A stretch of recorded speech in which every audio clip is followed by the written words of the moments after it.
Today's video nga po guys, ulitin natin na paggawa natin ng November to October. Tingnan nyo natin ha.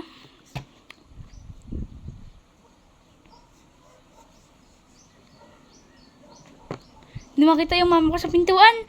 Invisible siya. Ay, hindi, kabilang pintuan pala yun.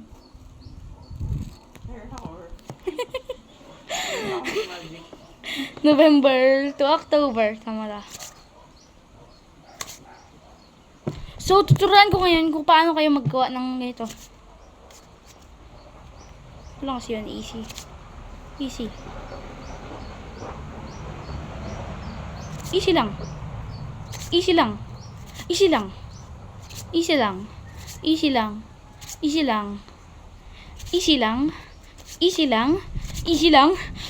Easy lang. Easy lang. Easy lang. Easy lang. Easy lang. Easy lang. Una, ganito nyo, ganon. Hindi nyo kasi makita ko mabilis kayo. Katulad ko. Kasi ako pugi. Pugi talaga ako. Double chin. Tapos, ganito nyo. Kaya, nagaganito yung kamay ko. Kapag gano'n yun. Yan. Okay. Po kayo magpapalo ko guys.